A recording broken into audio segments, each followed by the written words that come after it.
hello. If you're a new listener, if you're clicking on this episode because you saw Aaron Zheng's name in the title, and you just want to skip to that, you want to get that out of the way for whatever reason, you're like, I don't want to listen to these boring guys, I want to listen to Aaron. That interview starts at about the 40-minute mark.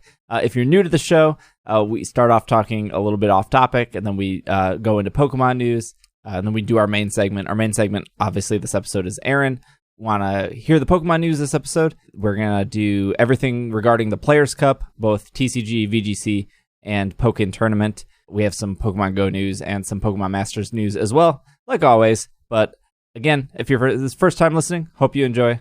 And if you're a normal listener, hope you enjoy as well.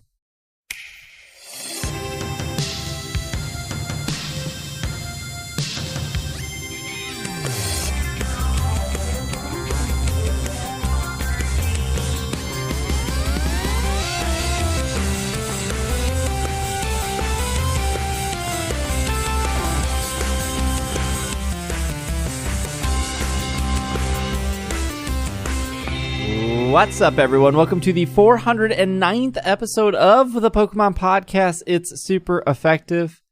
I'm your host, SBJ. With me, Greg. Hello, hello.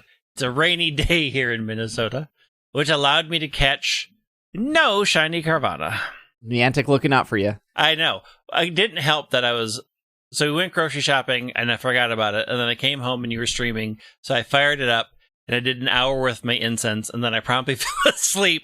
And then I woke back up at 4:30 with half an hour left and did another incense. I'm like, oh, oops, I was sleeping. But my main goal today happened. I caught 3 Scraggy, so I count that as a win for me. Yeah, that sounds pretty all right. And you got a nap. That sounds sweet. And I got a nap with 2 dogs. Will is also here. Thank you for allowing me to go second, because now I'm about to take up Yeah, probably I knew it. Several hours of your time. I just want to preface that this is a Pokemon podcast. Yes. Let's get the small things out of the way first. Number All one, the small things. I didn't do the Carvana event because I used the Portuguese pronunciation. Sinderace e Carvana. I got all set up to do it, and then I just got distracted by a butterfly and couldn't remember to get back to doing it, so that didn't happen. Number 2, I am now proven bad at video games because Part A didn't realize that I could use wishing pieces to complete my Pokédex until, I don't know when I texted you guys, yesterday morning? This morning? Pause. What did you think wishing pieces were for? I just didn't put it together that you just, like, I thought, like, when I would read in Bulbapedia and it was like, oh, you can get a Jagmo-O from a max raid, and I was thought, I have to wait for that to be lit up in the game for me to go to find that, not for that, like, oh, hey, I can activate this den, and that dude that I'm looking for might just be in there.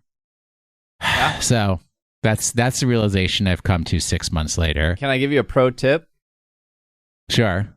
So if you have 2 dens close to each other and you don't want to do the den you drop the wishing piece into, you just go to the other den, drop the wishing piece, and then decide if you want to do that. And if that's not good enough, go back to the other den, drop the wishing piece. So you can go back and forth between 2. But they stay lit if you don't. So you can only have 1 wishing piece active at a time. So by dropping a second wishing piece, you deactivate the first one.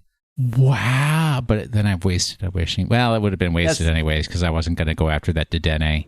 Yeah, that's probably true. Also, wait, there's no Dedenne in this game. I'm sorry, Togedemaru. But that's not even the important thing. Here's the important thing. Part B of I'm not good at video games and the beginning of I have cracked the code. I have been weeping for weeks now because KK Slider has not come to visit my island. And I was like, what more? I have all of these flowers. I've got shrubs. I've got walls. I chopped down trees. I planted. What is it going to take to get KK Slider to come to my island? He's too busy on my island. Do you know this? No, not about your island. Not about Greg's. No. You literally, and for anybody else who is in the KK Lament, which is a good song. Here's a clue for you. Anybody who's in the KK Lament, somebody's favorite song, let me open the door for you. You need to go to Tom Nook and say, what should I do next? Oh, yeah. You have to check in with him. If you do not do that, he does not tell you, you need to set up a campground. But here, now we're going to go one more layer deep, folks. I hope you're ready. Strap in, because I'm about to blow your minds. Animal Crossing is not some nice game for children to play. It is the North Korea simulator. This man, this Tom Nook, is a dictator who has tricked you into his socialist paradise where we're all judged by the value of the work that we put in. And we're all contributing to society, except strangely enough, it seems that only one of me is contributing to society. And what do I have to do? I have to build this island to his standards and regulations. And, I have like a rating. Oh, how well are you doing? Oh, you've got enough trees. Wait, no, you don't have enough trees. Too many trees. People are getting lost in the forest. Oh, all of this senseless work just to keep my hands occupied. And he's got his secret police, a.k.a. the Happy Home Academy, peering in my window and walking in my unlocked door to judge how I'm living every morning. Unavoidably, I have to listen to island announcements about this is what we are going to be doing on the island today. Thank you, Isabel, right hand to the dictator. But this is where it was all revealed to me, was when the whole thing is a scheme.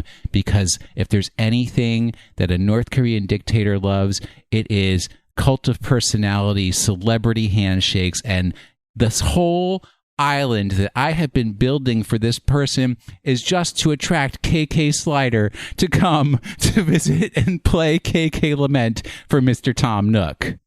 Don't do it. Don't get tricked, people. That's all. I'm sorry, what? And so the Pokemon of the week is Chatot. There's a raccoon. Is Zigzagoon the raccoon Pokemon? Right? Yeah. Look, now somebody's going to write in and say how Tom Nook's not a raccoon and he's a Tanuki, and how dare you call him. This is a Pokemon podcast. Tom Nook is a trash panda. If you saw the title of the episode, we have an interview with Aaron Zheng. I probably already said this before the theme song started. So if you wanted to jump to that, you probably are not hearing this, but that'll come after the break. Aaron talks about his thoughts on the Sword and Shield competitive, and that actually leads us right into news. Somehow the stars aligned, and there's a lot of competitive stuff to talk about this week. So Aaron being on this episode was actually perfect. Pokemon Sword and Pokemon Shield 2020 International Challenge May online competition. Yes, that is the entire tournament name. Somebody in marketing really dropped the ball on that. But that is the tournament. Put your skills to the test to earn in-game items by taking on players all over the world using the official battle format. This competition will run Thursday, May 21st from 5 p.m. PDT until Sunday, 5 p.m. PDT. The same rules and regulations as the current championship series by completing at least one battle. In the 2020 International Challenge, you will earn a cool piece of in-game clothing. A Casualty Ultra Ball guy. Yes, indeed. You can check out your trainer in a shirt depicting everyone's favorite distributor of Pokeballs. Additionally, the top Masters Division players in each rating zone can qualify for the Players Cup. You can find out more details here. Don't go anywhere, listener. We will tell you said details. You can sign up now until Wednesday, May 13th at 5 p.m. PDT. And then you can sign up until Thursday, May 21st, 4:59 p.m. PDT. So 1 minute before the tournament starts. Once the tournament starts, we stress this every time on this program.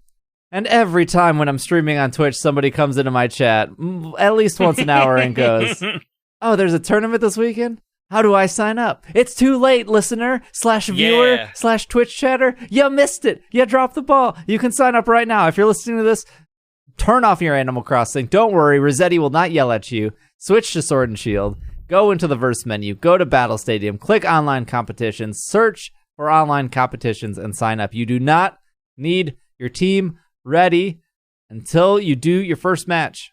So sign up, do your one match, get your Ultra Ball shirt, and you're good to go. I mean, they've already got me, right? I already have the plain Ball Guy shirt. I have the good Ball Guy shirt, so I'm going to have to get the Ultra Ball Guy shirt. So which ball is next? Is it Master Ball Guy next, do we assume? Probably. Wouldn't it be nice if it was Luxury Ball Guy, though? Oh, I want Luxury Ball Guy so badly. I feel like they would save Master Ball to like August when it's like the championships. So then Premier Ball Guy, Luxury Ball Guy, Safari Ball Guy, Dive Ball Guy. Nah, they put Safari Ball Guy and it'll be like false advertising with like the dugongs or something. How dare you! There's no Safari Zone in Sword and Shield. There sure isn't. There sure isn't. All right, this is the big news. This was actually, I don't think anyone really saw this coming. Pokemon, this is off, both these were off Pokemon.com. Pokemon Players Cup online tournament. The Pokemon TCG, the Pokken Tournament DX, and Pokemon Sword and Shield all announced for online tournaments. I think the only people happy about this are probably the Pokken Tournament people because they have zero expectations, and the fact that their game is still alive is good enough for them. Somebody remembered me. How nice. Okay, so the TCG... Okay, let's put that one on the back burner. All right. We're going to get that one last because I got questions. Yeah. Let's not talk about that one right now. The Pokken Tournament DX competitors will be able to register directly for the first stage of the Pokemon Players Cup at a future date. Yeah, I think all Pokken players are happy that their game is still getting love. I don't like what happens, and is this is going to be like a Super Smash Brothers things where like people are still playing like a 20-year-old game. Boss stage, no items. Is there even 256 people still playing Pokken Tournament at a high level? Apparently, to register for this. I mean, there are what, 8 million people in America? Like, if 1% of them are playing Pokken Tournament, that's easily gets us the 256. Those 1%ers. That's a high. You're 1 out of 100 people still playing Pokken Tournament? I don't think so. I think that's real high. I'm just saying. Yeah, sure. Yeah. I mean, if it was 0.1%, that'd still easily get us to 256 out of the millions of people. Did they even sell millions of copies? I guess. I think Pokken sold like 2 million maybe on the Switch, I want to say. That could be wrong. I'd have to look that up. You know I'm looking it up. Okay, you look it up. I'll talk about the Pokemon Players Cup. It will have 2 stages. In July, eligible players will compete in a double elimination bracket broken down by rating zones to determine the top player in each rating zone. Then those top finishes will face off in a final stage of the Pokemon Players Cup in August, where winners will become crowned the Pokemon Players Cup champion and earn a travel award to a future international championship event. Hot sales numbers. Got them. Pokken Tournament DX, which sold 1.13 million units in North America and Europe, and 250,000 units in Japan, which brings the total sales to 1.3 million. Yeah, so if which 1%... exceeds the lifetime sales of the Wii U version of the game in their entirety. What's the math on that? Like 100,000? Like 130,000? Yeah, maybe. That's decent. We're going to get 256 people out of that. The Pokemon TCG and VGC competitors will need to qualify through their performance in an upcoming event. The Pokemon TCG competitors will qualify for the Pokemon Players Cup through ranking on June's leaderboard, standard format, tournament rep, in the Pokemon trading card online. Pokemon Sword and Shield will qualify through the International Challenge May Online competition, which runs May 21st through the 24th, and will use the 2020 Video Game Championship format. In order to be eligible, you need to link your Nintendo account to your Trainer Club account before signing up. If you did that in past tournaments, you'll be fine.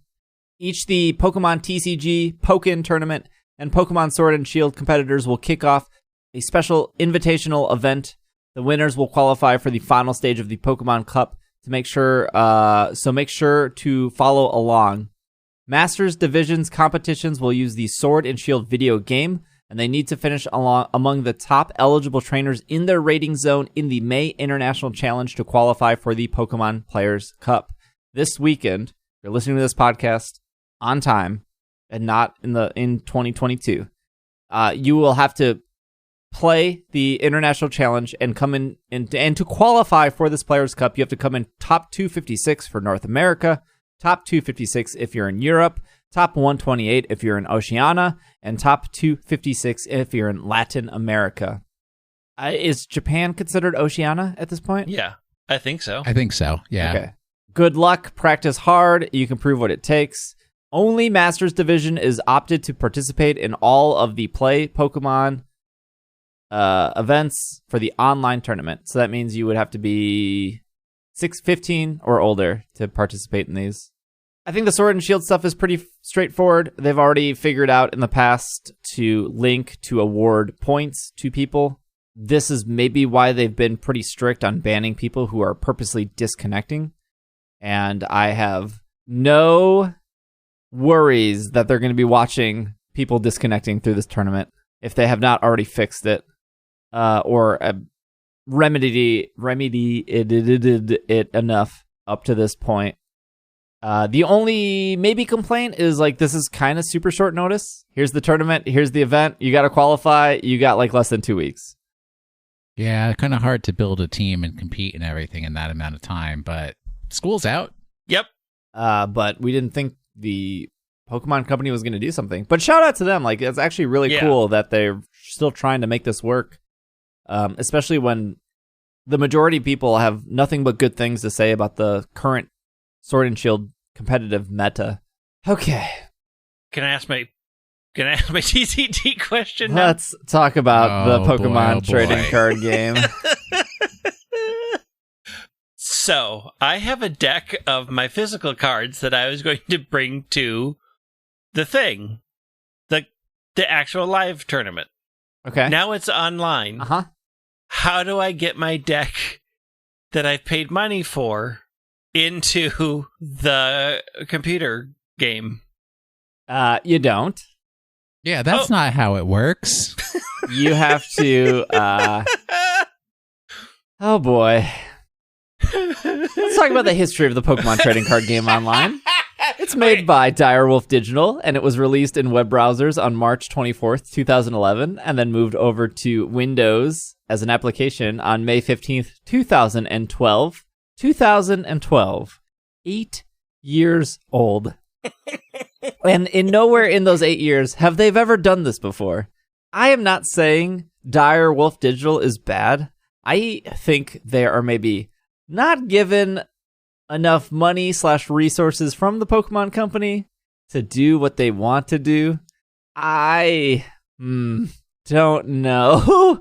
Those battle animations are real sweet. Sure. When Unbroken Bonds came out, which was not that long ago, there was a card in that set called Fighting Dojo. Right out of the gate, it didn't work. So instead, what Direwolf Digital did, probably because the Pokemon Company told them to, is they banned the card. Outside of... We've talked about this before, but like, if you're only practicing in the Pokemon trading card game online to go to tournaments, and a card that is brand new, that is vital to the deck that you're probably building is banned, you can no longer practice with it. And that card is still tournament legal, but unless you have real life people, you have no way to practice. And it took them, I want to say 4 months to fix Fighting Dojo. And this happens. I mean, honestly, there are other card simulators that you can use. You don't have to use PTCGO. It's just that's the official one. Okay, I've looked up Direwolf games. Mm-hmm. I think this is a Pokemon problem. I did think it is too. I 100% think it is. They are they have made the tabletop version of Clank. They are making the online version of Root from Leader Games. Full disclosure, I'm friends with Patrick. That's Mr. Leader. Thank you. Yes, Patrick Leader. So, like, I just don't... Like, I think they could do a lot for the TCG if Pokemon gave them money. So I'm very curious if when this started, before they announced this, they were like, okay, we've let you just have this and we've not given you anything for a long time, but we need you to make it a lot better, like, in a month. Because they have a lot of games. Like, they have a lot of new games that they are putting out. And there's a bunch of people that are putting their, like, Renegade Game Studio, which is not a small board game company, is working with them.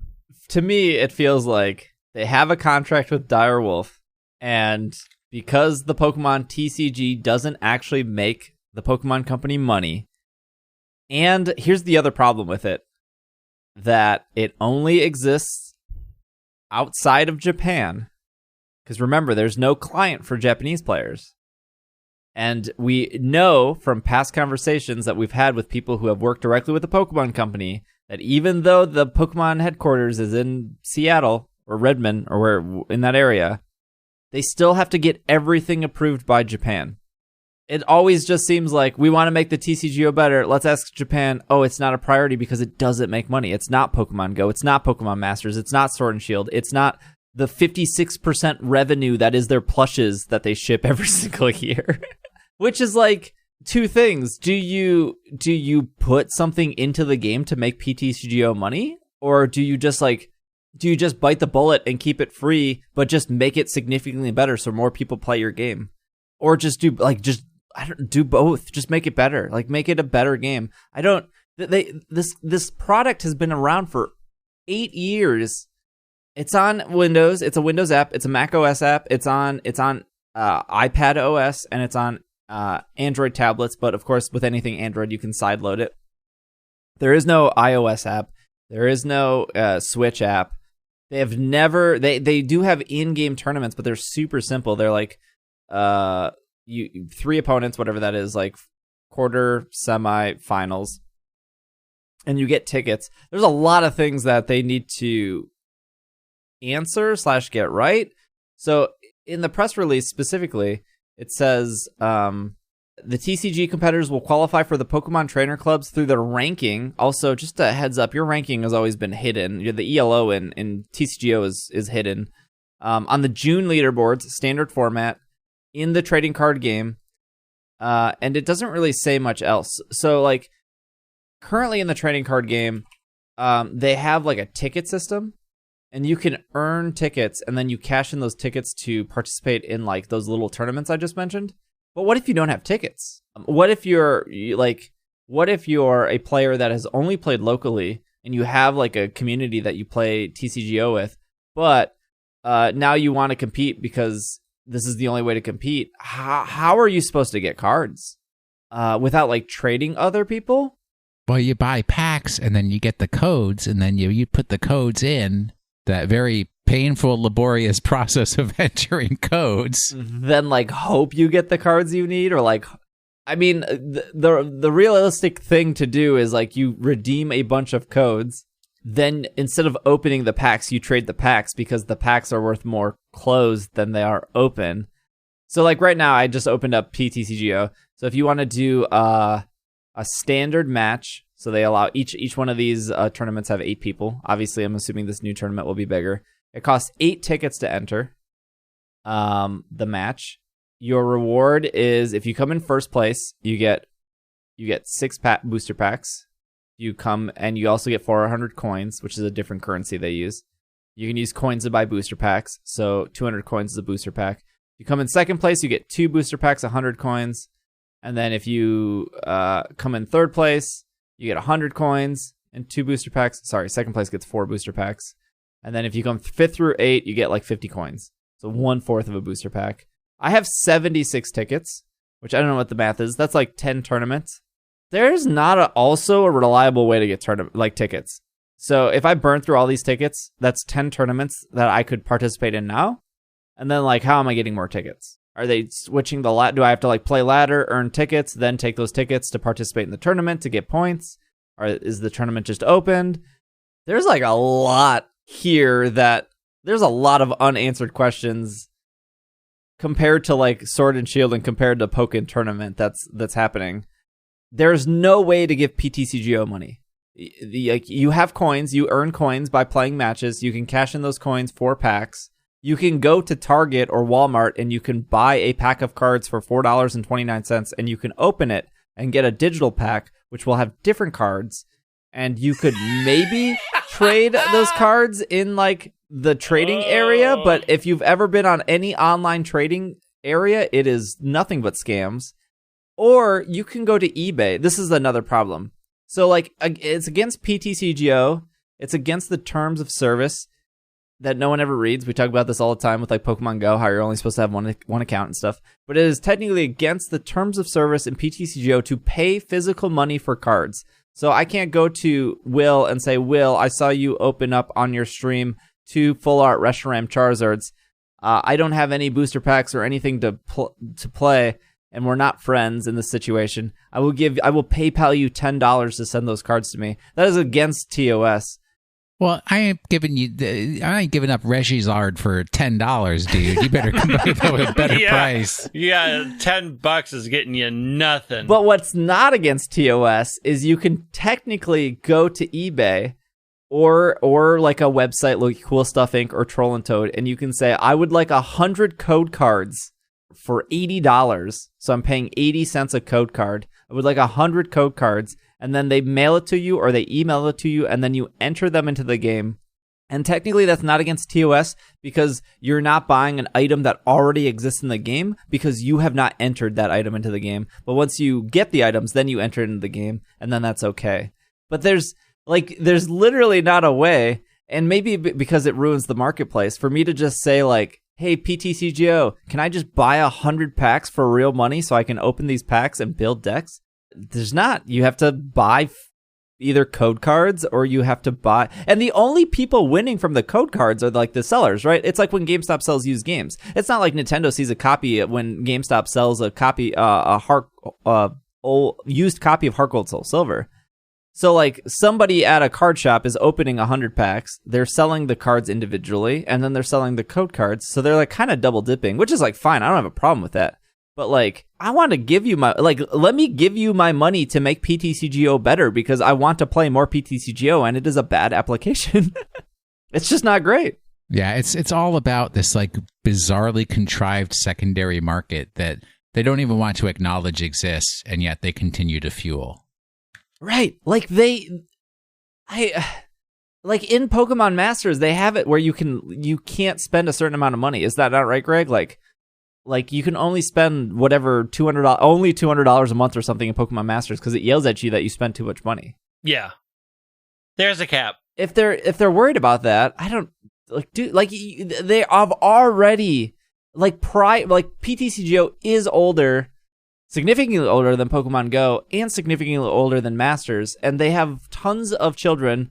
That is way easier, in my opinion, to spend money in the App Store and buy coins for Pokemon Go or buy gems for Pokemon Masters. And I guess they would have to build a back end to accept money. And then they would have to handle refunds if, little Timmy grabbed mom's credit card, punched it in, bought 1,000 coins or whatever. I heard Squarespace could set me up with a payment portal. So maybe that's what they're worried about. But are they still stuck in this mindset of we're scared to take microtransactions? You're already doing it in 2 extremely popular games. Even if PTCGO was slightly more expensive than eBay, So that always depends, right? Like sometimes a code is 80 cents, sometimes a code is like $1.25, but that's still way cheaper than paying $4 and then getting really bad pulls. And and being like, I'm sick of these physical cards. I just want to play in PTCGO because I can get a game at any point. I don't know, even if it was like $2 to get a digital booster pack in PTCGO, I would almost just do that just for the pure sake of convenience. It's really kind of annoying to like order 100 codes off eBay and then just copy and paste 100 codes in. Like it's easy, boring, and it makes me feel like an accountant. I'll pay for convenience. And I would rather give my money to PTCGO so PTCGO becomes better than to give it to some dude on eBay who, no offense to him, he delivers the codes pretty quickly, but I got no relationship with that guy like I do with an actual Pokemon product. I am very curious of how this is going to work. And hopefully this makes PTCGO better. But man, if it takes them 4 months to fix a card, I don't know what they're going to do in the next 14 days. Because they said June. It's just going to be a very PTCGO-oriented tournament. And, you're just going to have to shift your meta for what that can accommodate. And because it's like an official tournament, does that introduce a huge new loophole of cheating, or something like? Oh yeah, especially for all the Android people that have like hacked the. I mean, this was like a huge problem in Vanguard Zero, right? That game's been out for what, a month and a half, and people have already. I mean, let me not disparage Android users, but obviously you can only do it on Android. But people have already hacked it to get auto wins. Yeah, just like there's not even anything to gain from playing Vanguard Zero. So now it's going to be even worse because when there is something to gain, then people are going to have more incentive to hack the game more. Yeah.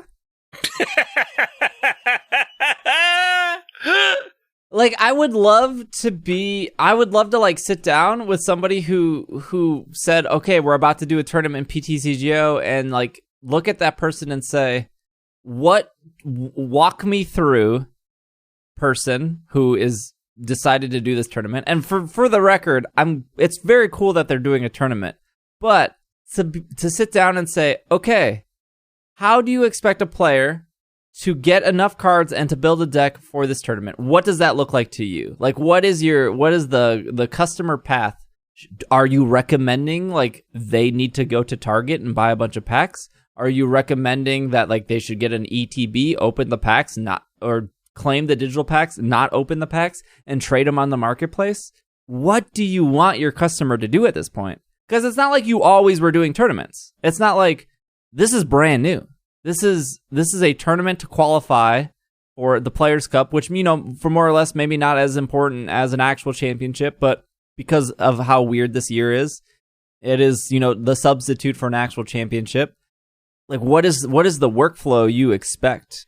So I would say, in their defense, the one thing that kind of probably, if I was imagining myself being in that decision-making room, is they basically said, we want to hold a tournament. What do we have available? Well, that's what we have, right? Rather than having no tournament at all, let's have a tournament with what we have. And we know it's not the best, but it's better than nothing. So let's go forward with that. It's just the amount of barriers with starting off in PTCGO is it's very high. Well, I don't think they're expecting anybody to come from zero for this. So. Unless you dump a bunch of money into eBay codes or just go to Target and clean house and hope you get good pulls. Well, I mean, the real secret is to become a successful Twitch streamer, and then people just give you codes and trade you cards because they're like, I just want to be part of that person's success. 200 IQ. So, the TCG tournament, it starts in June or July? The TCG tournament starts in June, and you have to get enough rank by doing the little tournaments that cost tickets, which we don't know how to get tickets yet. I mean, I got one ticket for logging into PTCGO 4 days in a row. I got one ticket. Most of these tournaments cost 8 tickets to enter. So you have to use tickets this is as far as we know, unless they change it or unless I misunderstood. You have to use tickets to participate in these tournaments. You win the tournaments. They give you a higher ELO. They pick the top 256 ELO from respective regions. And then they move on to the final thing, which would be in August or whatever, or July. Or they said double elimination bracket. So what is a double elimination? You lose twice and you're out? Yeah. It's not single elimination. And we're just learning about this on the 14th of May. Yes, and they said that this is going to start in June, and they're releasing an expansion in June, and there's probably an overlap of people who are excited for Sword and Shield DLC and people who liked the Pokemon trading card game. I don't expect the entire. I don't expect so many questions. I don't expect the entire tournament to last the entire month of June. It's just extraordinary times, so you have to, think outside the bun. Yeah, none of this is like. I'm very happy they're doing all of this. It's just very fast. Yeah, it seems like a very short turnaround time for everybody involved. I feel like when June starts, there's going to be like, here's our new way of getting cards so you can rebuild your decks or something, because they have to know that that's a problem. Or are they just going to be like, nope, everybody's starting over from scratch, make what you can get. Anything that is it's like slightly before team up is like legal. And then I mean the nicest thing about PTCGO is as long as the card isn't physically or digitally broken in the game. Again, this is against terms of service. But if you were to go to eBay, you could buy a digital Jirachi for $15, and then somebody will add your PTCGO name and send it to you. I'm not advising anyone to do that, but that's how much Jirachi is worth. Digital Jirachi is worth about $15. And so you need like 2 to 3 Jirachis in a deck, so that's $45 just to be at a competitive level as everyone else. Talk about barriers to competitive. But they are releasing, I believe near the end of this month, they're releasing 2 battle boxes. And these battle boxes, one of them comes with Jirachi, physical, but the code card in the battle box will match all the cards in the deck. And I believe one is a Zekrom Pikachu tag team deck, and one is a Reshiram Charizard Pikachu deck. Or sorry, just Reshiram Charizard, no Pikachu. Reshiram Charizard and then Zekrom Pikachu. And they both have complete decks, so I think each one is like $25. And they come with all the good cards. All those good cards are tournament legal.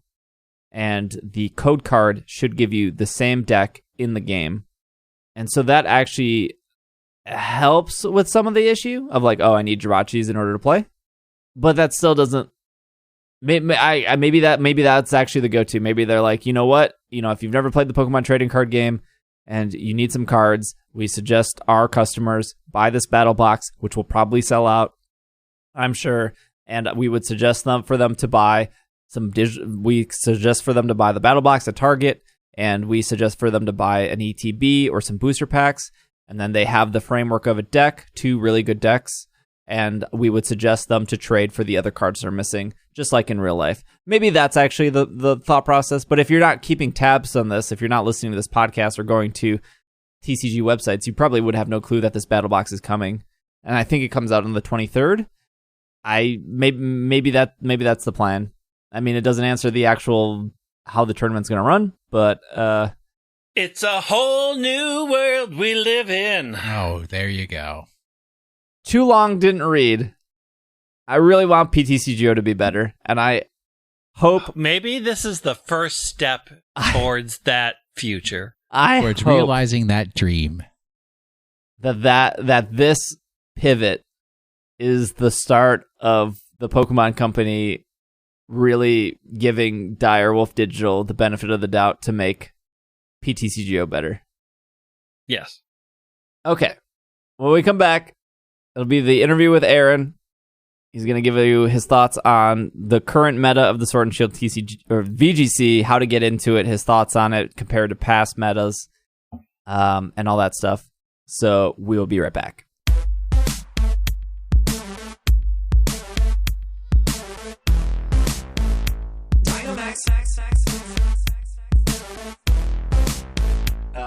A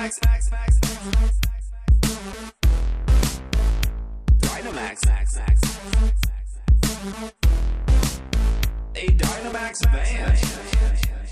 Did you see the things with the battling? Dynamax. The giant Pokeballs. And I said, yes, that is Dynamax. With the giant Mons. And then I say, that is Dynamax. Giant Mons. And then I say, Dynamax. Dynamax. Dynamax.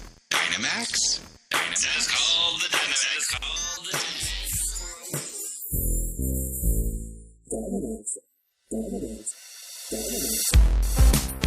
A Dynamax band. All right, we are back from our break, and we are here with Aaron Zheng, aka CybertronVGC. How are you, Aaron? I'm good. Thank you for having me here. Thank you for being on. This has been like a 5-year endeavor to get you on the show. Long overdue, man. Yeah, well, I'm excited that you're here. If somebody doesn't know who you are, real quick, or however long you want, but what do you do? Who are you? My name is Aaron Zheng, but I go by Cybertron, and I am a competitive VGC player, commentator, and content creator. So I've been playing VGC since 2008, actually, and throughout my years of competing, I've won 5 regional championships, 2 national championships, and 3rd at the World Championships in 2013. And in more recent years, I've transitioned over to becoming a commentator for the Pokemon Company. So if you've ever watched the International Championship or World Championship streams, I've commentated many of those events, including the World Finals in 2016, 2018, and 2019. And I also have a YouTube channel that passed 100,000 subscribers with Sword and Shield coming out. So I make content there every day trying to educate people and help them improve in the game. You went through the whole college thing, I know, because that was like a lot of up and down with your YouTube of like schools now, YouTube on hold. But have you transitioned to casting / playing competitive full time, or do you have like a 9-to-5 job that you keep secret? Yeah, I'm actually finishing up my last semester of school. So I did 5 years of undergrad to get 2 different bachelor degrees from 2 different schools. And I'm in literally the last week of my program. My final exam is on Wednesday, and then I'm officially graduating in, I think, a week and a half. So after that, I'm actually going to be working full time, and I'm not going to be doing content stuff, but I'll actually be working in gaming and esports, working for an investment group called Axiomatic. And they actually are most known for owning Team Liquid, which is one of the premier esports teams. So at there, we'll be doing a lot of investing in different companies like Team Liquid, as well as strategy work for the companies that we're invested in. So I'm really excited about that, mainly because it's just a mix of, taking my passion for gaming, but also taking everything that I've learned from school, my previous, internship and job experiences, and really combining it all. So we'll be doing Pokemon stuff, but I always like doing, commentating and playing more as like a side thing rather than as a full-time career. Sure, that makes sense. I don't blame you. Content creating is very competitive. Yeah, absolutely. Speaking of competitive, VGC and Sword and Shield, it was a pretty big deal. I think no one would argue that the VG season was going incredibly well until the pandemic happened. But how do you feel about the VGC, specifically in Sword and Shield? It's been amazing. I think we saw so many great things that came out of Sword and Shield. I think the main thing is that the quality of life changes have just made it so much easier for players to get into the game. So, for example, rental teams are super accessible. So now it's very easy for anyone to just try out and play with any team that they might be interested in that's published online. In addition, it's a lot easier to get competitive Pokemon in-game now through the combination of like nature or mints, I should say. It's a lot easier to breed as well. So just everything makes it more accessible. And I think that was kind of the biggest barrier to entries for people that were interested in getting into the game. And I think overall, this format seemed to be very fun for a lot of people as well, myself included. It's the most fun I've had playing VGC in a couple of years.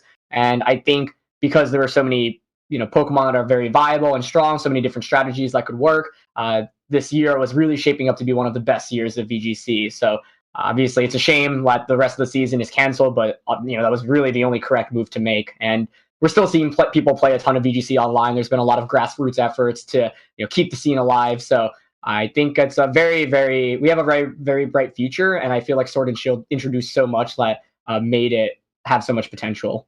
One of the main reasons we brought you on was to kind of dig a little bit deeper in VGC and whatnot, because you have really good oversight of it. But before we get to that, how do you feel about Sword and Shield as a whole? We talked about sales numbers last week, and it sold 17 million copies, and that's on top of, there was a lot of bad press when it was officially announced. So Yep. that didn't seem to, the whole boycott Sword and Shield didn't really seem to pan out with 17 million copies being sold. But how do you feel about it personally? Yeah, that's a great question. I've always been a competitive player first, but I still enjoy playing the games just like casually, just to run through them. And I enjoyed Sword and Shield a lot more, I would say, than for something like Ultra Sun, Ultra Moon, which was probably my least favorite game of all time, mainly because of how similar it was to Sun and Moon. But Sun and Moon, I also felt like I didn't like it super much. I was more indifferent about it, I guess. But Sword and Shield I actually really enjoyed. For example, raids I had a ton of fun doing with a lot of my friends. I thought it was a great way to interact with the community. And one of my favorite thing about raids is that it's great for competitive players, but I have a lot of friends who play Pokemon casually. They're not really interested in competitive, but they were still interested in doing raids just to get some cool Pokemon or some items. So raids I thought were really cool. I liked the in-game experience a lot. I thought the wild area was super exciting as well. So I definitely had fun playing the in-game, and I think being able to customize your character actually was one thing that I missed a lot. So to see that return, I think was also super awesome. And at the end of the day, the experience was super fun, and I even didn't mind doing stuff like grinding to get competitive Pokemon or whatnot, whereas it might have been a little bit more frustrating in previous games. So for me, I enjoyed it mainly because of raids and just the interaction I was able to have with friends who maybe played more casually. You bringing up raids, that brings up one of the biggest mechanics of Sword and Shield, which makes it different than competitive, in Sun and Moon or X and Y or whatnot. But Dynamax Pokemon, Gigantamax Pokemon, that is in the competitive sense, the Pokemon Company loves doubles. They have never really supported singles. And so you see, what you said earlier, you see, non-official stuff like Smogon, they went the extreme to ban Dynamax. And, before, that was a huge thing I heard before people even got their hands on the game where, big Pokemon are dumb and we want Megas back. We want Z-moves back. This is a loaded question, but let's, how do you feel about Dynamax as a mechanic competitively? Yeah, since I only play VGC exclusively, my experience with it is only really in VGC, and I am a pretty big fan of it in VGC. I think it is very dynamic. It adds a lot to the game, and I do think there's some things that could have been fine-tuned about it. For example, I think it would have been a lot more interesting of a mechanic, or not, I guess not interesting, but if you decrease the power creep by making an item like Life Orb not viable on Dynamax Mons. Weakness policy is part of the reason why Dynamax is so threatening in VGC. There's so many setups with weakness policy.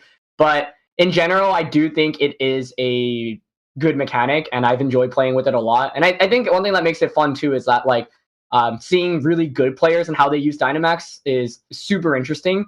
If you look at the top tournament replays from a lot of the tournaments we had before all this stuff started happening, you would often see 6 different Pokemon Dynamax throughout the course of a best of 3. Someone just chooses a different Pokemon to Dynamax in every game. So I like that it makes every Pokemon somewhat viable. I don't think it's the perfect mechanic, but I personally have enjoyed playing with it. That being said, I do think that it feels like it was kind of made for doubles, whereas I can see why players weren't very happy about it in single battles. Yeah, sure. Do you think Pokemon would just be a better game if they didn't have a gimmick like Dynamax or Megas or Z moves? Or do you think that that's a great question. This is needed? Yeah. And I think, part of the thing that makes them able to market their games with each new generation is the introduction of something crazy, right? So having Dynamax as a advertising tool, I think is one smart idea. So it's interesting because having thought about this before, it's for competitive players, if you polled them, a lot of them probably wouldn't mind a metagame, for example, without Dynamax. But from the company's perspective, I think it adds a lot of value to have a crazy mechanic like this with each generation, and it just adds a lot of value when you say market your game. I think for me personally, I'd be fine playing competitively with or without Dynamax, but from the company's perspective, I totally get why they introduce one of these mechanics every generation. And I've honestly enjoyed Dynamax more than Z moves and Megas, so I have no oppositions. Yeah, I think now maybe if people weren't paying attention closely, the Pokemon Company has been consistent about removing features. and always introducing new features. Mhm. Do you think that, like, well, I guess you said you like this better than Z moves or Mega Pokemon, but was that specifically like a reason you didn't like Sun and Moon was because of the Z move format? And Mega Pokemon like a thing that really drew you into like the X and Y format? Yeah, I think for me, as a competitive player, I always basically play whatever is put in front of me. So I don't think I was strongly opposed to Z moves or Megas, but for example, I didn't like Megas as much as Dynamax because with Megas, there were only a couple that were like super viable and like they were just way above the pool for the rest of the Pokemon. It felt like there wasn't great balance. So for example, like Salamence, Charizard, Kangaskhan, Gengar, Mawile, they were just kind of on another tier. And then you had so many ones that were like kind of cool, but just never really saw any use. And for Z moves, I think Z moves were just scary because like you could have something that's super strong, for example, like Kartana and Landorus with all these like super strong legendary Pokemon with the Z move, they could just like, get a really, really strong one-hit KO. And I think playing around those options were scary, but part of why I like Dynamax is because it makes things bulkier. And so I kind of like playing out formats that are a little bit more slow and drawn out. And Dynamax works both ways. You can, very easily snowball games with it as well. But I like that you can turn any Pokemon and make it significantly bulkier basically just by Dynamaxing it. So I didn't I guess per se dislike Megas or Z moves, but I just enjoy playing with Dynamax, I think, a little bit more. But those mechanics didn't really, I think, affect like whether I liked the game or the in-game experience. It was more just about like competitive battles. Would you want like a black and white format back where everyone's running different gems? Well, that was the big mechanic, right? In black and white was gems, right? Yeah. I wouldn't be opposed, honestly. Like, I think if I could pick an ideal format, I played any non-Dynamax games like in this generation, but I feel like this generation has a lot of potential because there's so many cool Pokemon in the Pokedex. So a lot of top players actually recently have been saying, yeah, if we didn't have Dynamax in this format, it would have been like the perfect format. And at the end of the day, people's opinions on formats are super, super subjective. But yeah, I think I wouldn't mind seeing gems come back. At the end of the day, I'll just play what I'm given. But Dynamax, I think I've enjoyed the most next to the very, very old Gen 5 formats with gems in 2012 and 13. So to bring up like the current format, a lot of that is specifically because there's not 900 some Pokemon. There's only 400. Mm-hmm. So this was like a huge National Dex thing, right? I'm sorry, I have to bring up National Dex because it's Sword and Shield. So like Masuda stood on stage during the E3 announcement and they said, 2 of the reasons why we're cutting Pokemon, one is for animations, and people can argue whether the Tail Whip animation is the same or the Hyper Beam animation is new, which I think it is. But the other reason they said, the more important reason, at least why for you, is they said we're cutting Pokemon to make competitive better. And a lot of people thought that was a lie because, they saw, they didn't play the game yet. But do you think that cutting Pokemon made competitive better? Yeah, well, it's interesting, right? Because it's like whoever makes the rule set has the power theoretically to just like create an arbitrary ban list. But I will say that all the Pokemon that we ended up with, I think, created for a really, really healthy format and metagame. And I think that I am a little bit scared of what the future metagames are going to entail of, especially because we know, for example, like, the legendaries are going to come back into the game. So for me, this year was just so good. And this kind of speaks to like accessibility of the game. But I think one reason that people have always been kind of hesitant to watch VGC or play VGC is because a lot of the public's perception is that everyone just uses the same like legendary Pokemon and these are like cheap strategies. And for anyone that actually follows VGC, you'll know that even if you have 2 people using like the exact same 6 team, like 6 Pokemon, matches can be super, super dynamic, and there's so much skill involved even when people are using the same Pokemon. But generally, like the public, especially if you look at like the comments on like a World Finals, everyone's like, "Oh my god, I can't believe they're using the same legendary Pokemon. It's so cheap. Like, this isn't the way to play." And part of what made this year, I think, more interesting was that there were no legendary Pokemon around, and so you might see some of the same Pokemon, but in general, I feel like a lot of people who don't follow competitive have this like negative perception towards legendary Pokemon. So I think one thing that I liked about this format was that there were none of those. And honestly, I would be down for VGC to like never include legendary Pokemon again, just because that one small change I feel like really affects how the general public who might not follow competitive really perceive the scene. But going back to your question, I think competitive was very, very good this year. And I don't know how intentional it was for them and like when they were picking Pokemon to make the Pokedex, but everything that did end up making it through, I think, resulted in a healthy format, and that was super fun to watch and play in. There was this hive mindset of like, oh, see, they don't care about competitive because G-Max Dreadnought sets up Stealth Rock, but in reality, if you actually watch competitive, no one really is using Stealth Rock. And then you have these players that are like, well, if they cared about competitive, why are they allowing Ultra Necrozma, or why are they allowing Mega Rayquaza? Right. So do you think that's like part of that perspective, is like they have let these powerful Pokemon be in the game before? Yeah, definitely. I think a lot of people's perceptions often get warped because they either look at like 2015 is the best example of this, where like 7 of the top 8 teams from the World Championships had like Cresselia, Heatran, Amoonguss, Landorus, and Kangaskhan. It was all Japanese players, and everyone always like points to the graphic of the top 8 teams from that specific tournament. They're like, yeah, this is a great example of how like undiverse competitive Pokemon is. Like, this is why it's like not a good competitive game, which like that always bothers me a lot for 2 reasons. One, if you look at the teams just beyond the top 8 that year, there were so many diverse Pokemon and teams used. It just so happened that the Japanese players made like a good metagame call of that tournament. And second of all, those like players played immensely well with those teams, and like even the mirror matches were incredibly skillful. So I think, and then you know, they also, players sometimes look at like 2016, they're like, oh my god, like you said, Mega Rayquaza, Primal Kyogre, Primal Groudon, like what the heck is going on? At the end of the day, competitive players are going to play whatever is given to them. So you know, we don't get some like much say on what we want the competitive format to be. We're basically told, hey, play this, and as competitive players, we're always just going to play what we're asked to play in the VGC rule set. Yeah, I don't know. I'm personally very scared about like things like Landorus being allowed back in, mainly because I feel like we were really on the right direction and this format was super promising. But if they do allow these legendaries back in, I'm gonna play, right? Because I'm a competitive player and a content creator. I'm gonna do whatever. I'm gonna follow the rule set that I have to play, because like if you want to protest and you don't play, well, then you're not going to tournaments. You're not really doing anything. Right. Another complaint, part of the Dexit stuff, and I think this kind of gets forgotten about, but this was a huge complaint when the game came out, but they cut over 70 different moves. And specifically, I think out of the 70, I can really only remember like Hidden Power, Return, Pursuit. But I mean, do you think this was the right move? Do you think cutting 70 plus moves or competitive for the series was the right decision? In the end, the move cuts don't seem to feel super relevant in VGC. I mean, like Return, Toxic, and Hidden Power were used previously, but I don't think anyone was like really complaining in VGC that those moves no longer exist.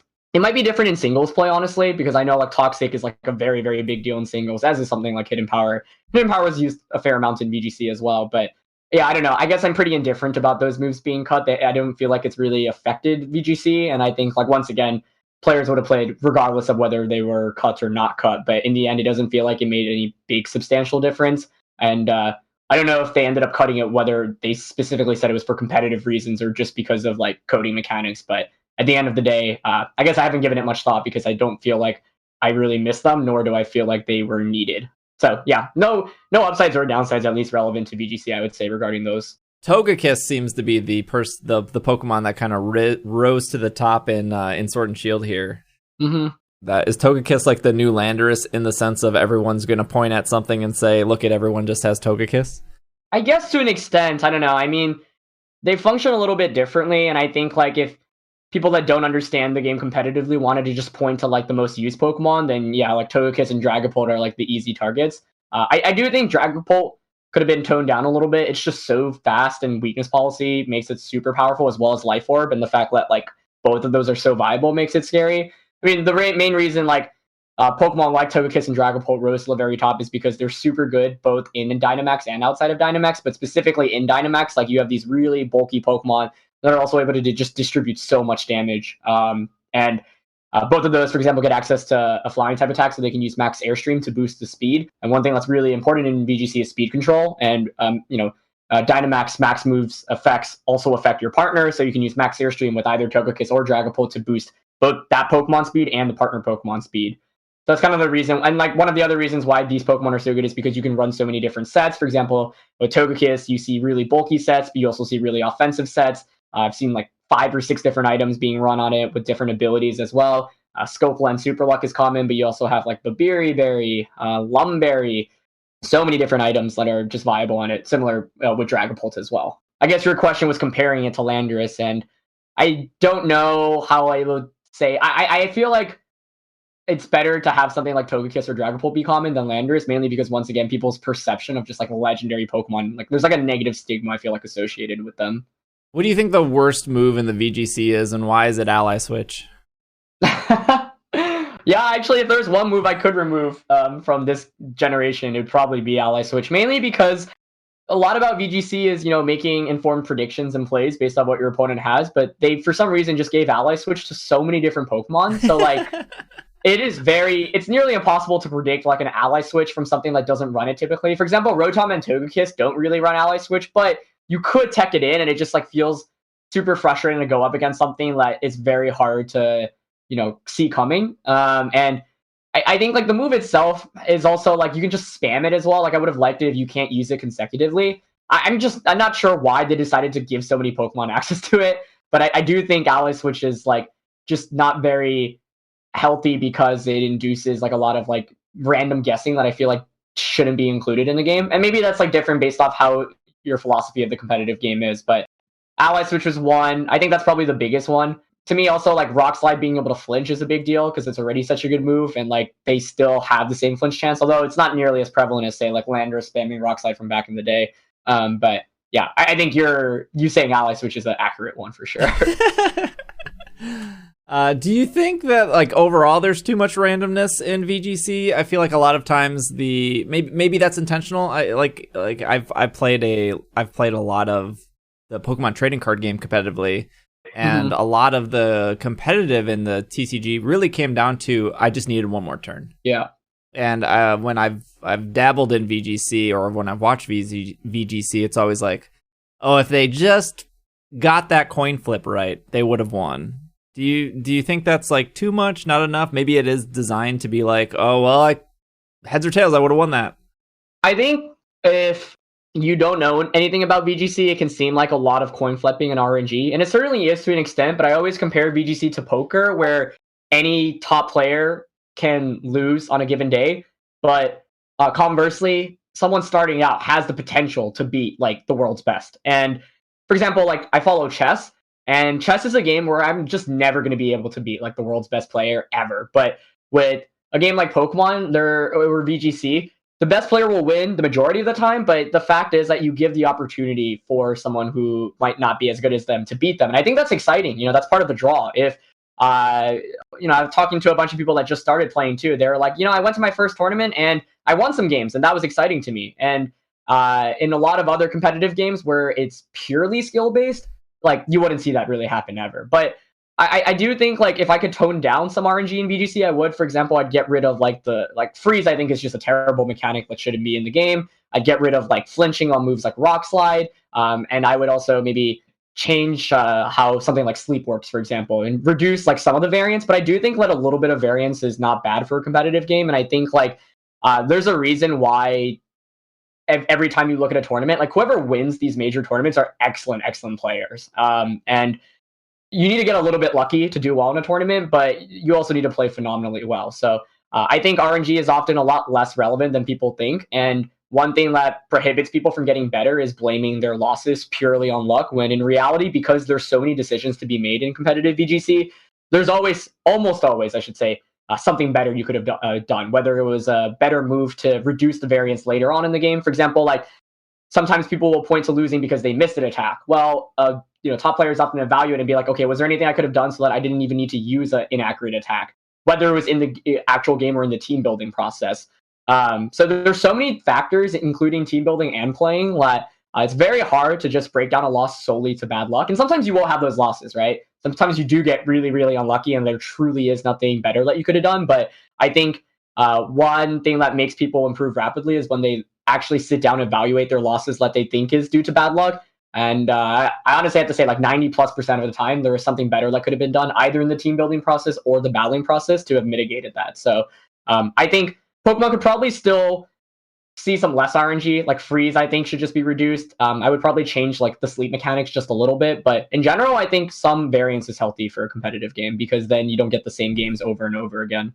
So if somebody's like listening and they're like inspired by what you just said, like how do they even get into competitive at this point besides like the general like watch a YouTube video and rent a team? Like you are right in there needs to be practice, there needs to be evaluation, but like how does one even do that?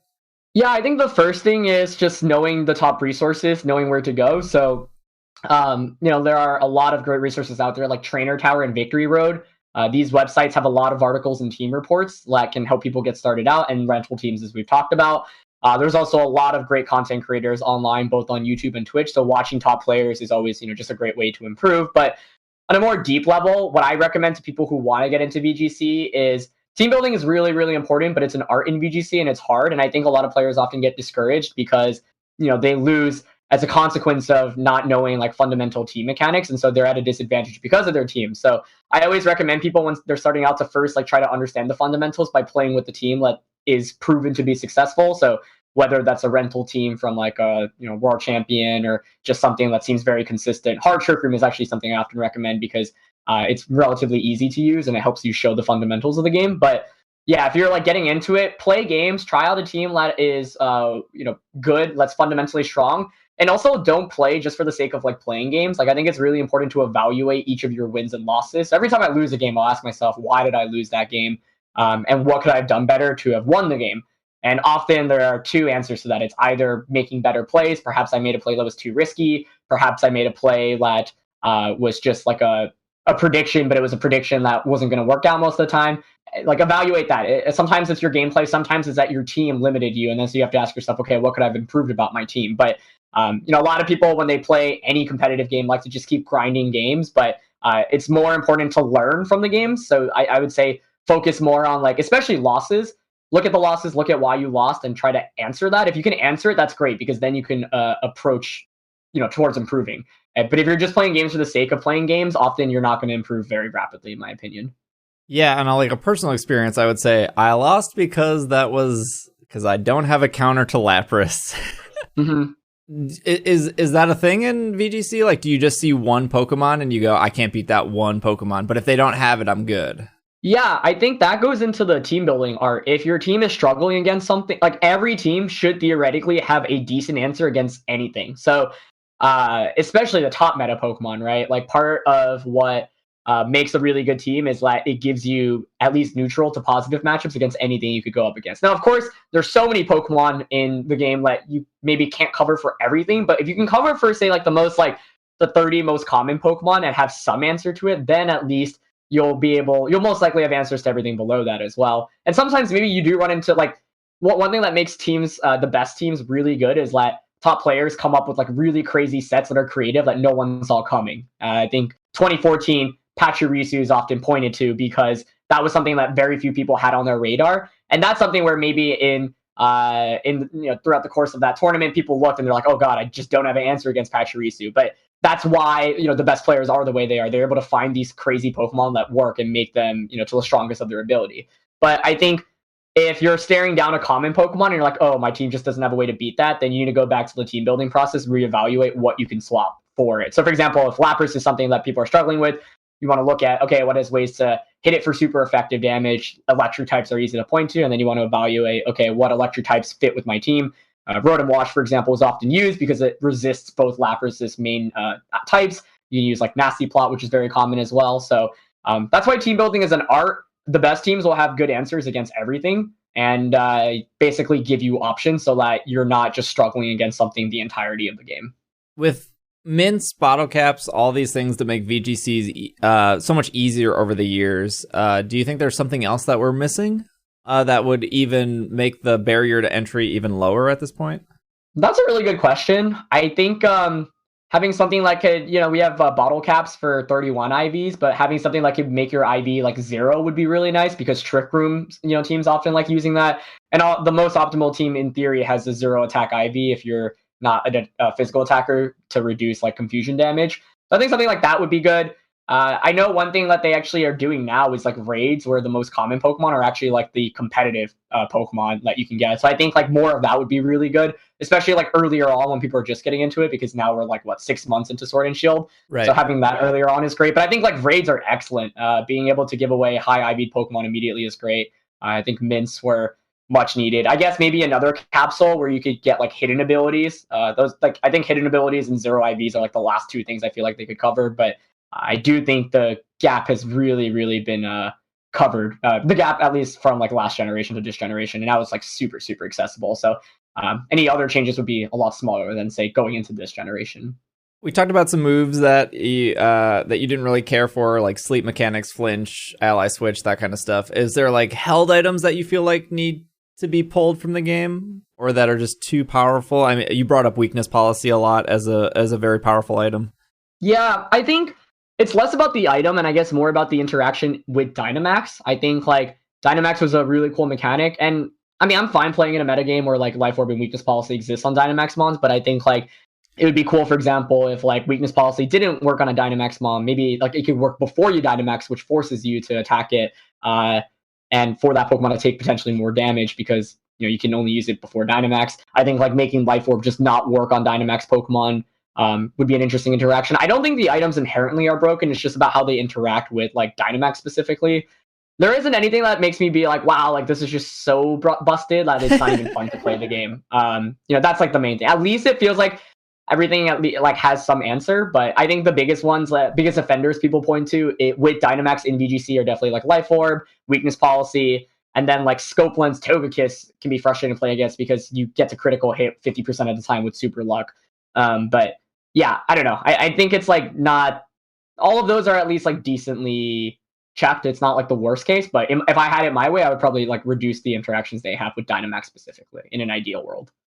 In an ideal world, is there a Pokemon or a few Pokemon that you would wish that would just somehow be better in competitive, whether it's being held back by ability or stats or move pool? That's a good question. I'd have to give that some thought. I think like Glaceon's one of my all-time favorite Pokemon, so I'd have to root for that. Mainly because I mean it's pretty strong overall, and it's actually used somewhat in the format. It's not like completely not used, but I'd like to see it be a little bit more viable. I mean, Empoleon and Scizor aren't in the game, but those are two of my all-time favorite Pokemon that I have to root for. I think Flygon is like a hometown favorite for so many people and they like always kind of fall short relative to the other Dragon types. I wish they could because Flygon is such a cool Pokemon, so has such an interesting name as well. Everyone thought it was going to have a Mega Evolution as well, and then they baited us and didn't give us a Mega Evolution for it. So those are just some that jump to mind. All right, Aaron, well, I don't want to eat up too much of your time. I'm assuming your favorite Pokemon is still Rotom Wash? Yeah, Rotom Wash competitively, but Piplup is, I think, my all-time just, if I had to pick one Pokemon, just because it's so cute and I like penguins. All right, awesome. And now you have your own YouTube videos about teaching people to get in competitive. You're streaming on Twitch. So are those good resources for somebody who has never, touched competitive but has always been interested to go to dabble in? Yeah, definitely. I mean, I think like Trainer Tower, Victory Road, Nimbasa City Post are just some websites that you could go to get started. You want to definitely check out the rental team sections as well. Victory Road has as well as Trainer Tower, actually, they both have a lot of grassroots events as well. So just playing in those are good. And yeah, you can find me at Cybertron Productions on YouTube, at CybertronVGC on Twitch. I try to be as educational and interactive as possible. And my goal is really to just help the scene continue to grow, try to be a easy way to get into the game. But there's a lot of other really great content creators. Wolfie Glick is kind of the face of the community, and he has a lot of entertaining videos, but is also just one of, if not the best player ever, really, from the history of the game. So he is definitely a great resources as well. There are a ton of other great content creators that you can find online. If anyone watching this is curious, feel free to DM me on Twitter. I can happily refer you to a list of them. There's just so many out there nowadays. But yeah, in general, it's a lot easier to get into VGC now than it was years ago. And there are a lot of people working hard to try to make it more accessible to people. So if you're interested in trying it out, don't be afraid to. And one piece of advice I always give to people starting out is that losing is actually the best thing that can happen. People get frustrated in any competitive game when they lose, but the thing is that you only get to grow as a player when you are able to evaluate your losses. And once you can see what you're doing wrong, then you'll be able to improve. Thank you for being on, Aaron. I really appreciate it. Anytime. Thank you for having me.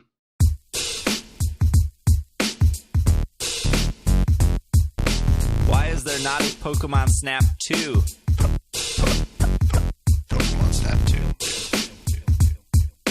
Why is there not a Pokemon Snap 2? I pre-ordered it right now. point now.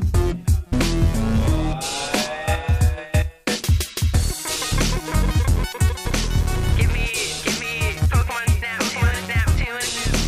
Give me.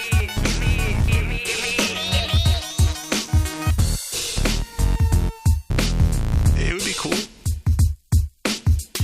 Okay, some easy news here real quick. First bit is off PokemonGoLive.com. This is actually, we could turn this into a Pokemon Go only podcast, but just some simple Pokemon Go news. Just a heads up, you probably saw this if you play Pokemon Go, but there will be a community day at home again featuring CDOT. This is probably right. This is probably not a pivot. This is probably not something. CDOT was probably always planned for community day. Yeah. I think so, yeah. So still no Snivy, Tepig, or Oshawott. It will be Sunday, May 24th, 11 to 5, so 6 hours again at home. If you're lucky, you may encounter Shiny CDOT. They are doing another $1 box. You'll be able to access Community Day exclusive special research. That will include 3 incense. So probably that in itself is probably worth $1. 5 golden raspberries. That's useless. Yep. Other rewards. Don't know what that is. You can take snapshots to get something. There will be another scam box, which is the pay to win elite fast TM. 30 ultra balls, 3 incense, 3 lucky eggs. I don't think no one can ever defend to me how the elite TM is. It's elite. Ever. You can finally get that lucky Mewtwo. It's Shadow Ball or whatever. Yeah. Well, this is a fast one. This is the fast move, not the charge move. Yeah, that was last time. This will be 3 times the catch HP. Incense will last for 3 hours, so you only have to use 2. Buddy Pokemon with a buddy level will bring you items such as Pokeballs throughout the event. I am surprised. I've been streaming Pokemon Go on Twitch a lot more recently. Been doing it every Tuesday night. Anytime there's one of these Carvana thing events. I am so shocked. Constantly, I get questions of like, how did your buddy bounce back a Pokeball? Really? It's such a good animation. It's a really good animation. I was surprised the first time it happened because I had no warning, but then I pieced that puzzle together. People still not playing with their buddies, I guess. I don't know. Even I did the math because I think you need 30 hearts in total to get to the 2 heart thing. It's either 30 or 40. But if you were to do the bare minimum, which is give your buddy 3 berries, and then while you're doing that, pet it, and then take a picture. Which is what I do. No walking, no battling, no finding a new place. If you do the minimum of 3 hearts a day, which you can do from your bed, you'll get there in like 10 to 12 days. Like it's not even 2 weeks. The problem is that the buddy stuff is not catching Pokemon, and I play Pokemon Go to catch Pokemon. So, but if you're catching Pokemon and you need Pokeballs during these events, they bring you Pokeballs. Oh, trust! They're bringing me plenty of Pokeballs that I don't want. They're bringing me gifts now. This is my new great thing. Yeah, you get gifts once you get to what, 3? Yeah. Just at the start of 3. I'm not overline. I'm in the middle of 3 with my Gardevoir. The other thing here is maybe, I don't know if Niantic has maybe seen that people want to watch content related to Go, but they are saying, are you participating in Community Day at home? Playing at home doesn't mean you have to play alone. Tune into our English language YouTube channel for our first ever 24-hour Community Day live stream. I don't know what this means. Join anytime between Saturday, May 23rd, from 6 p.m. and Sunday, May 24th, 6 p.m. to watch CDOT and other Pokemon play in the wild. You can also jump in the conversation in the comments. Let's have fun and play together at home. Maybe it's like when we were looking at the forest. Yeah, I'm wondering, it's got to be just like the forest thing. Which is pretty cool. I mean, I'm interested in that. I'm sure it's like, what was the forest, though? It was like an hour loop, but like every hour they had like 5 seconds of something new. I mean, there was, yes. I mean, it was 24 hours, but there were things going on here and there. Mm-hmm. But there was, for the most part, there was a loop. It's just they inserted right things in between. It wasn't like full... I don't know what a technological wizardry they employed. It was magic. So C.Community Day. That's a thing. Get your free acorn. Full disclosure, I am partnered with DNA, who makes Pokemon Masters. Minor Masters update here. Wally and Gallade are now in Masters. I don't have it yet, and I'm very angry. I believe Greg loves the Gen 3. I love the Wally a lot. Wally is one of my favorite characters. Retconned Wally in recent years. Had a Gardevoir, they took it away from him, gave him a Gallade. What? There wasn't. He got a Gallade for Oris when they but like it. that's like his permanent thing now. They just they retconned him though, because in even in Emerald he had Gardevoir. Right, but that was a different universe. We're not in that universe anymore. That's we are the in old the new universe. universe. They also retconned, Pokemon Gold and Silver, and the character's name was Gold. Soul Silver, they changed it to Ethan. Now, anytime they refer to that character, it's always Ethan. Who is this Gold you speak of? Who is this Gold? Did you get your Ho-Oh and Silver? I did. I didn't do enough. I didn't do, once I got it, I was sort of tired of the random stuff, so I didn't power it up. But I didn't really care about powering it up, because fire isn't that great. And it'll be around again. I'll just do all the powering up later. I was out of manuals. I don't really care about Ho-Oh, but I did enough to get it. I don't know what was about this event that I loved. I made it to the 10th pool. You like opening boxes. I do. And I don't. I don't find that form of gambling fun. So easy, though, to auto battle 3 times in the morning, 3 times at night, and boom, boom, boom, all these boxes. Yeah.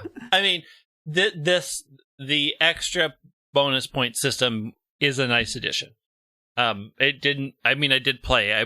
But I would not remember to play Pokemon Masters till about 1 in the afternoon, and I was not going to stay up for the reset. But yeah, it was a good event. The Blissey event is very meh. Yeah, I don't. It's not interesting. Just knock out Blissey once a day. Yeah, it's not interesting. I want Wally, and I haven't pulled it yet. But it was fun. I'm not into mobile games right now. So I played it, but not a ton. But I enjoyed what I played. The random box thing is just not my jam. Final bit of news here is Gigantamax Pikachu is in raids until the if you're listening to this on Monday, they leave tonight. You didn't get one yet? Even I got a Gigantamax Pikachu. No, I got one. Greg is the one who groaned. Oh. No, I was saying P because I like it when it lands. when they enter the raid. Pika. I have my hidden ability surfing Pikachu. So yes, they can be hidden ability. I might do some more tomorrow morning because I'm on vacation. So I might try to get a couple more tomorrow morning. I don't know. I haven't decided. They can be hidden ability. It was lasting for about a week. After that, we will get Gigantamax Eevee for a week. And then after that, we will get Gigantamax Meowth for a week. And then that'll bring us to June 1st, which I don't 100% know what is going to rotate in then. But hey, people like Pikachus and Eevees and Meowths. I am excited to hear a Gigantamax Eevee scream "Yeah, boy" at me. That is what it says, isn't it? Yeah. The funniest thing was when I was doing my wishing pieces, I came across what was I battling?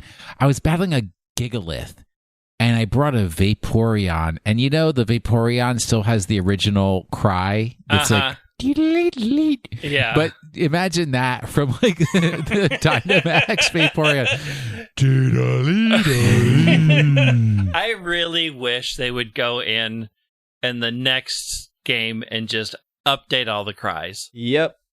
They really they've already done it with Yeah Boy and Pikachu. Just hit it across the board. I bet Meowth would be next. I bet if they're going to probably. change any Pokemon's cry, it's going to be Meowth next. As long as it screams "That's right," I'd be happy. I'm actually surprised they haven't done Charizard's cry either.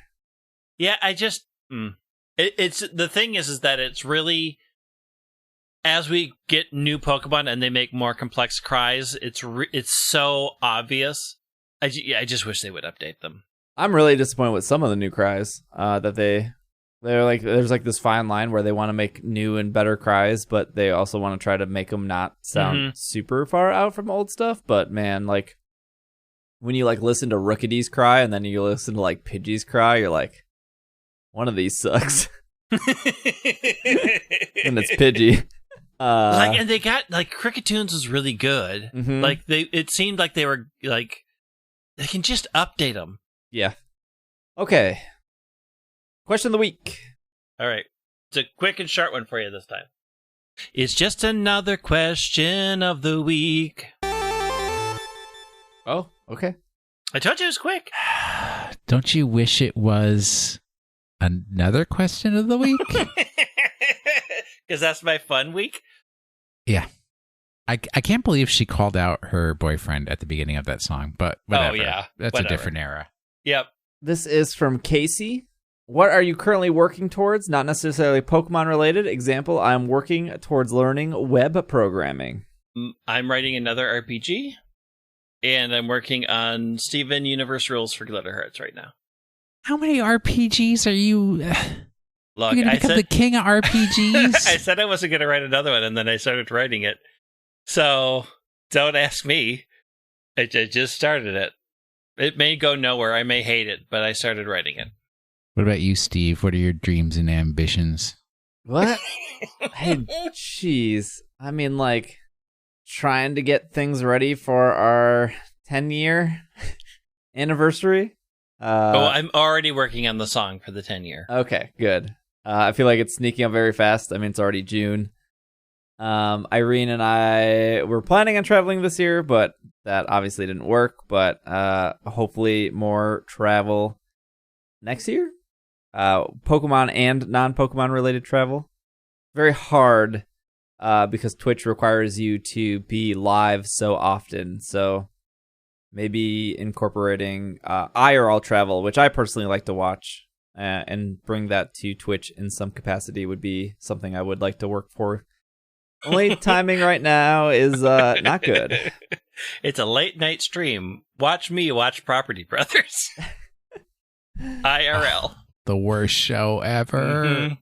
How about you, Bill? What are you currently working towards besides becoming a bike master? Well, I mean, that's part of it. So since the majority of my normal travel schedule for the year has been nuked into oblivion, I am thinking through a way to do a bike packing tour.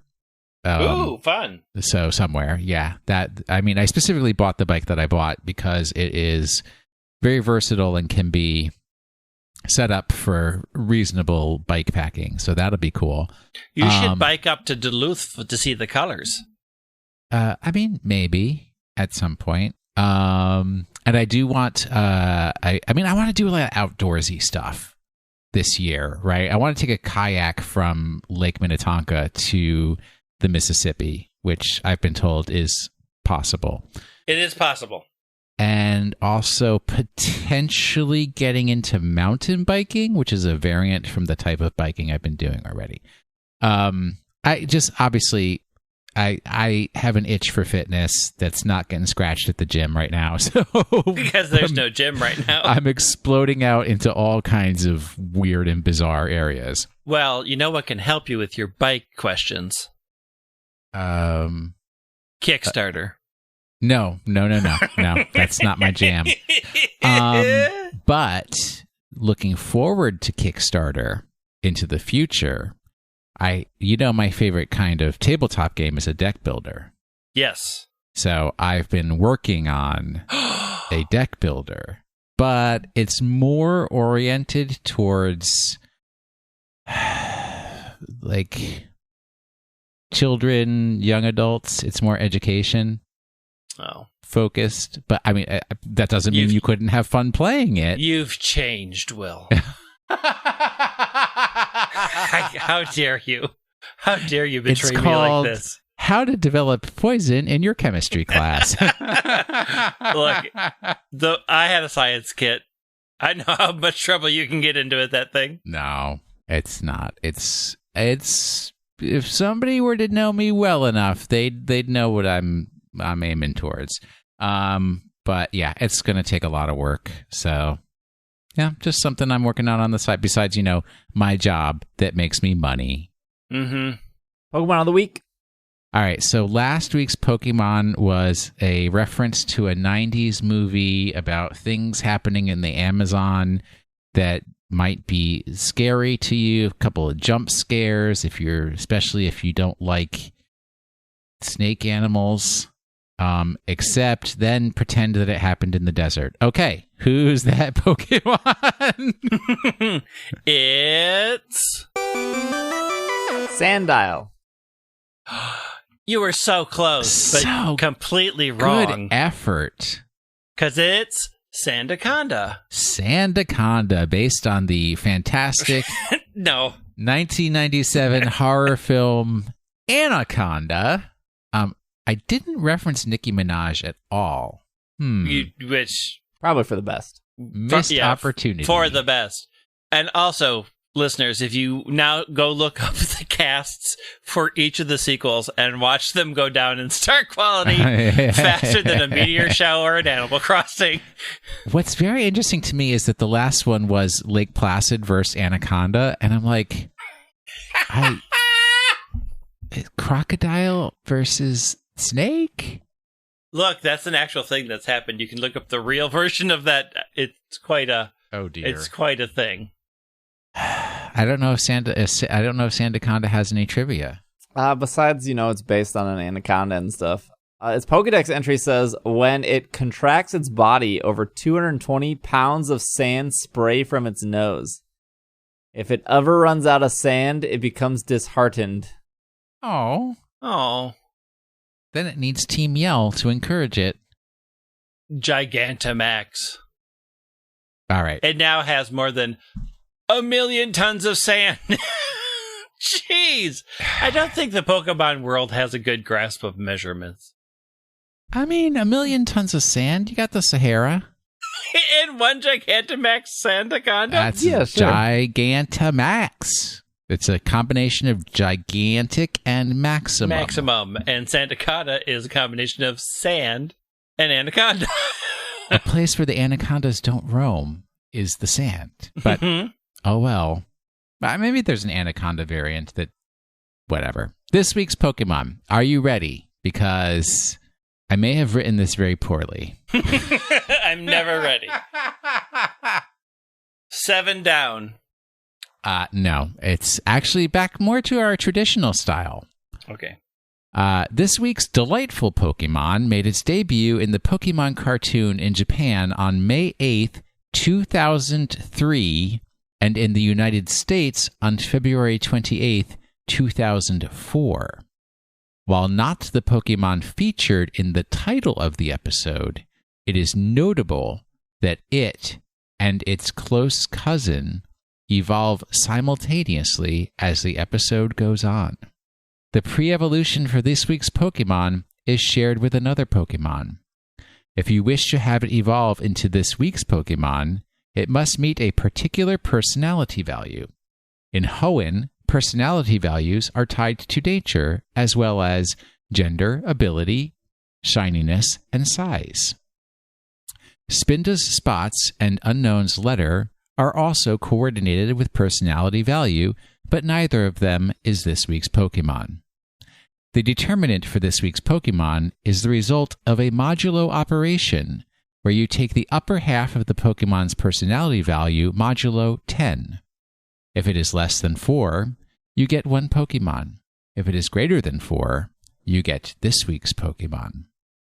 In a unique way, this means that when breeding for this week's Pokemon, you may use the final evolution for a completely different Pokemon to obtain our Pokemon for the week. Conversely, you may obtain this week's Pokemon unexpectedly when breeding for a different one. There is no action that you, as the player, can take to influence this. The personality value is determined when you receive the egg from the Pokemon daycare. There you go. Real easy. And yes, modulo is a real math term. All right, that's our show. If you want to follow Greg, it is they're at White Wing on Twitter. Will at Wash of the Sink. I am at Dragging a Lake. You can follow the podcast on Twitter at PKMNcast. I've been streaming daily on Twitch. Same thing, twitch.tv/PKMNcast. I am going to try really hard to get slightly better at battles this week. To try to compete this weekend at a semi-serious level. I have built a team that I think is working for me, and I've been using it throughout the week and had some pretty successful battles this weekend. We are still running our promotion where if anyone signs up for Patreon in the month of May, they will be included. Their name will be included on our big project coming this July, which is our 10-year anniversary. I believe you have until May 27th to get in on that special offer. I don't know why that's just what Patreon calls it. It's a special offer. Just you sign up for Patreon. That's what it does. Just a shout out. We have been on Patreon for 5 years as of this month. So wow. To anyone who has been, if you have subscribed 5 years ago in May, you have been, thank you for 5 years of support. And if you just signed up last week, thank you for your support as well. Wouldn't be able to do this content creation thing full time without Patreon and without Twitch and whatnot. So I think that's it. I think that's our show. At Pokemon Podcast on Twitter. I think I said that. We will be back next week. Hope you enjoyed the interview this week. And this has been another episode of the Pokemon Podcast. And we are super effective. Super Cybertron.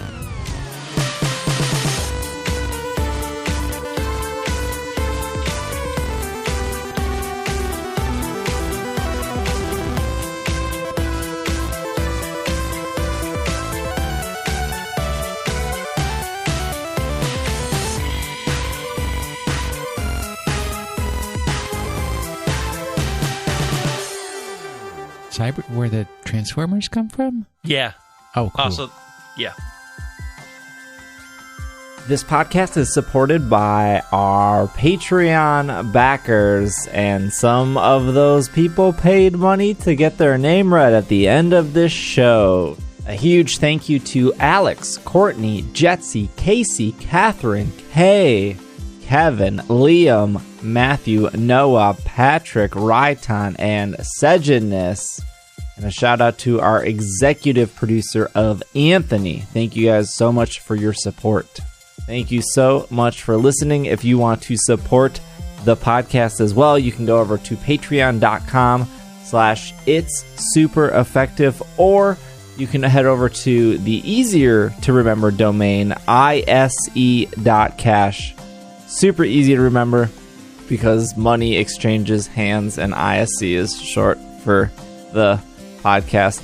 Also, shout out to Nick, who does all the music for the show. And yeah, thank you for listening. Thank you for making it to the end. This was new. Hey, it was different. We will see you guys next week. Thank you so much for supporting the show and listening. Really, really, truly appreciate it. We'll see you next week. Bye.